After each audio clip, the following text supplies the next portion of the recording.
Hello everyone, welcome back to my channel. So আবারও আসলাম আপনাদের জন্য নতুন একটা ডেজার্ট নিয়ে। সো আজকের ডেজার্টে থাকতেছে তরমুজ দিয়ে, বেসিক্যালি তরমুজ। সো এর আগে তো আপনাদেরকে অনেকভাবেই দেখাচ্ছি ডেজার্ট।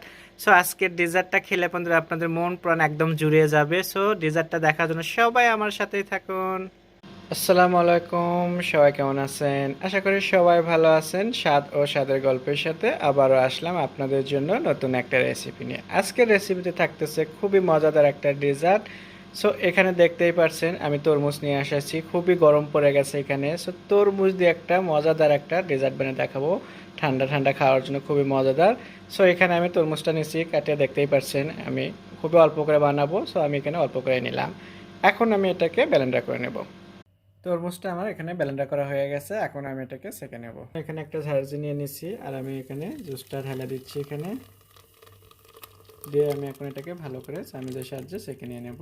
চামিচ দিয়ে অবশ্যই এভাবে করে নেবেন, তাহলে খুবই তাড়াতাড়ি জুসটা একদম নিচ দিকে চলে যাবে। ব্লেন্ডার করার পরে দেখতেই পারছেন এখানে হাফ কেজির মতো হয়েছে, মানে দেখা গেছে 2 গ্লাস হবে।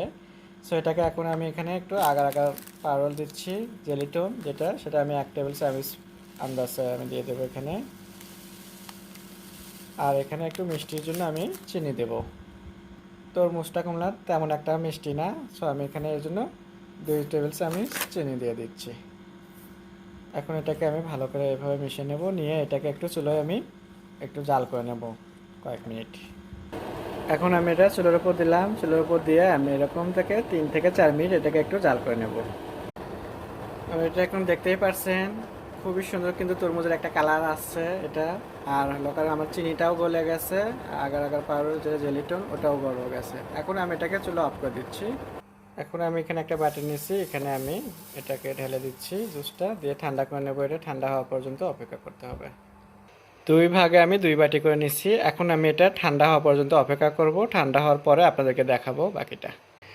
এখানে দেখতেই পাচ্ছেন জেলিটা কিন্তু আমার বসে গেছে একদম সুন্দরভাবে, একদম হয়েছে দেখতে। একটু আমি ফ্রিজে রাখছিলাম 1 ঘন্টার জন্য, ঠান্ডা হয়ে গেছে। এখন আমি ডেজার্টটা আপনাদেরকে বানিয়ে ফ্রিজে ঠান্ডা করে তারপরে আপনাদেরকে দেখাবো যে এটা ঠান্ডা ঠান্ডা খেতে যে কত মজা, খেয়ে কিন্তু একদম কলিজে জুড়ে যাবে এটা। সো এত গরম পড়ছে, আর এত গরমের মধ্যে যদি ডেজার্ট না থাকে ঠান্ডা, তাহলে তো হতেই পারে না। সো অবশ্যই থাকতে হবে প্রতিদিনের জন্য ডেজার্ট। তো আমি আজকে আপনাদেরকে ডেজার্ট বানিয়ে দেখাচ্ছি। এখানে রইল তরমুজের জেলি বানাইছি, আরও জেলিগুলো আমার বানানো আছে, সেটা আমি আপনাদেরকে দেখাবো। আগে এটা কেটে নেবো। এখন এটা আমি এরকম একটা ছোট ছুরি দিয়ে এভাবে কেটে কেটে নিয়ে নিচ্ছি।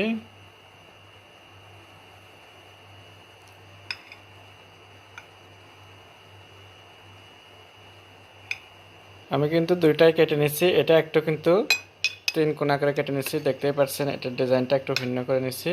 আর এটার ডিজাইনটা একটু ভিন্ন, এটা নিচ্ছি হলো করে আমি 4 কোনা করে। সো এখন আমি বাটিগুলো এভাবে, এখানে আগে থেকে সিদ্ধ করা আমার কিন্তু সাবুদানা রয়ে গেছে। এখন সাবুদানাটার সাথে আমি দুধ মিশাবো।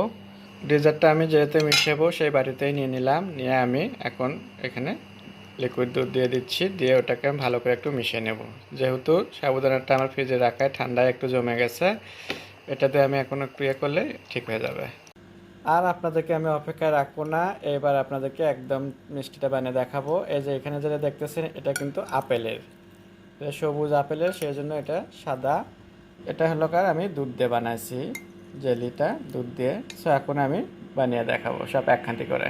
আর অপেক্ষা করাবো না, এবার আমি সব কিছু মিশিয়ে দিয়ে একদম ডেজার্টটা বানিয়ে ফেলাবো। সো এখানে আমার সাবুদানার সাথে এখন তরমুজের জেলিটা আমি অ্যাড করে দিচ্ছি, সাথে আমি আপেল জুস অ্যান্ড দুধেরটাও অ্যাড করে দিচ্ছি। এখানে কিন্তু এক্সট্রা আমি কোনো চিনি ইউজ করতেছি না, কারণ তরমুজেরটাতেও চিনি দেওয়া আছে, একটু মিষ্টি কম ছিল বলে। আবার আপেল জুসও তো অবশ্যই মিষ্টি, চিনি দেওয়া। সো এর জন্য করে আমি আর সাবুদানাতে এক্সট্রা দিচ্ছি না। সো এখন আমি এটাকে ভালো করে মিশিয়ে নেব, আর চিনিটাও কিন্তু ব্যালেন্স হয়ে যাবে এটার সাথে।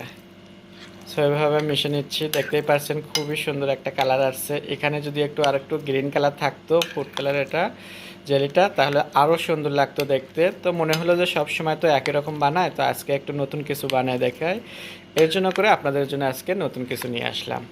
সো আশা করি আপনাদের ভালো লাগবে। আর বাসায় অবশ্যই ট্রাই করে দেখবেন যে এটা এই যে এখন যে গরম পড়েছে এই গরমের মধ্যে খাওয়ার জন্য এটা একদম ঠান্ডা ঠান্ডা খেলে পান্তরে মন প্রাণ একদম জুড়ে যাবে আপনাদের। আশা করি বাসার সদস্য সবাই আপনার প্রশংসা করবে যখন এইভাবে বানিয়ে খাওয়াবেন। সো আমার এটা বানানো হয়ে গেছে দেখতেই পাচ্ছেন। সো আপনারা আমার ভিডিওগুলো বেশি বেশি করে দেখার জন্য আমার ফেসবুক পেজে লাইক করবেন অ্যান্ড আমার সাথেই থাকবেন নতুন নতুন ভিডিও দেখার জন্য। সবাই ভালো থাকবেন, আল্লাহ হাফেজ।